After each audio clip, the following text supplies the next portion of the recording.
သူကမွေးချင်းကကလေးကဘီလီယံနဲ့တန်ဖိုးရှိသူချစ်ခဲ့ပါတယ်ဒါပေမဲ့သူ့ကိုစေးရုံထိုးနာပြူကရေချိုးပေးပြီးနောက်မှာအသက်ဆုံးသွားပြီးသားဖြစ်နေကြောင်းတွေ့လိုက်ရတယ်အဲ့ဒီအချိန်မှာသူ့ကိုယ်ပိုင်စွမ်းရည်ကြီးမားတဲ့အမျိုးရိုးစွမ်းဆောင်မှုရှိတဲ့မိသားစုကတူနာပြူကိုအပြစ်တင်မယ်လို့ကြောက်လန့်သွားပါတယ်တူနာပြူကဆရာဝန်ကိုခေါ်ရန်အရေးပေါ်လွတ်ခဲ့ပါတယ်သို့သောဖုန်းလိုင်းကိုမိသားစုဘတ်တာကပေးပြီးသားဖြစ်တာကြောင့်တူနာပြူကအမှန်တရားကိုသူ့ကိုပြောပေးရပါတယ်အဲ့ဒီနောက်ဆရာဝန်ကိုဖုန်းခေါ်တော့လေဘတ်တာကချက်ချင်းဖုန်းကိုဖြတ်လိုက်ပါတယ်သူ့ဇနီးကသူကြွေဝတ်တဲ့လူကြီးကိုပြန်လဲအကျိုးခံလာစေဖို့ကောင်းလေးတိတော့မွေးဖွားခဲ့တာပါဘတ်တာကတူနာပြူသဘောမတူခင်မှာသူ့ကိုယ်ပိုင်ကောင်လေးနဲ့တေသွားသောကောင်လေးကိုလဲပေးဖို့သဘောတူထားပါတယ်ဘတ်တာကသူ့ကိုယ်ပိုင်ကောင်လေးကိုယူပြီးအခန်းထဲကိုပြေးသွားကကလေးနှစ်ယောက်ကိုလဲလွယ်လိုက်ပါတယ်သူတို့အခန်းထဲကထွက်သွားခြင်းမှာမိုးမြူးတန်ထွက်ပြီးတေသွားခဲ့တဲ့ကောင်လေးကရုတ်တရက်ငိုစခဲ့ပါတယ်အဲ့ဒီကိုတွေးပြီးတူနာပြူကကောင်လေးကိုပြန်ပေးဖို့ရီပေါ့ပြေးသွားပါတယ်သို့တော့ဘတ်တာကကောင်လေးကိုပြန်ကောက်ယူပြီးသူ့အစီအစဉ်ကိုဖျက်မထားစေရန်တတိပေးလိုက်ပါတယ်နောက်ပြီးဘတ်တာကကလေးများကိုလဲလွယ်ထားတာကကုသိုလ်ပြန်ဖြစ်မဟုတ်ပေသူ့ကိုယ်ပိုင်သွေးသားအကလချမ်းသာတတ်တာနဲ့ဘဝရရှိစေဖို့ဖြစ်တာပါ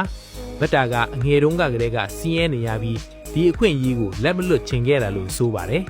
တူနာပြူကမဲလီတွေနဲ့ကလေးကိုပြန်ယူဖို့ကြိုးစားခဲ့ပေမဲ့ဘတ်တာကထိုးလိုက်တဲ့အခါစူကျန်းစွာလှေကားစိမ့်ပြီးအငယ်စိတ်ကြစီသည့်အခြေအနေဖြစ်သွားခဲ့ပါတယ်အဲ့ဒီနေ့ကကလေးကကလေးနှစ်ယောက်ဟာဘဝကြီးကိုမတူညီစွာစတင်ခဲ့ရပါတယ်နောက်နေ့များအတွင်းဘတ်တာကသူ့ယာထူးကိုအသုံးပြုပြီးကိုပိုင်ကလေးချက်အနီးနားမှာရှိနေခဲ့ပါတယ်။ဂျက်ရဲ့တင်ချပုံစံကိုတိလာချင်းမှာ6သမတ်ရထားတာကိုလူဝက်69အဖြစ်ပြောင်းလိုက်ပါတယ်။ဒီနည်းနဲ့ဂျက်ကမိသားစုရဲ့ချစ်ခင်မှုကိုရပ်နေပါတယ်။ဒါပေမဲ့ထွန်မြက်ရမှ68ကိုကြားချိန်မှာဘတ်တာကချီးမွမ်းမထားပဲတန်တရာပြုတ်ခဲ့ပြီးဘလောက်ကောင်းမောမောဆိုပြီးမှပဲစင်းရဲကလေးကမအောင်မြင်ဘူးလို့လွှမ်းဆန်းစွာပြောလိုက်ပါတယ်။ဘတ်တာအတွက်ထုံကမွေးချိန်ကကလေးကအနိုင်မရနိုင်သောကလေးဖြစ်နေခဲ့တာပါ။သို့သော20အကြာမှာထုံကဆွဲဆောင်မှုရှိသောလူငယ်တယောက်အဖြစ်ကြီးပြင်းကြီးနိုင်ငံရဲ့အကောင်းဆုံးတက္ကသိုလ်ထဲဝင်ခွင့်ရခဲ့ပါတယ်။မမျှော်လင့်ထားသည့်အချက်ကဘတ်တာကသူ့ကိုလှုပ်ဝက်အဖြစ်စာသင်ကျောင်းမှာထွက်ပေါက်စေခဲ့တာပါ။ကိုပိုင်ကလေးချက်ကအမေရိကန်မှာသင်ယူပြန်လာချိန်မှာ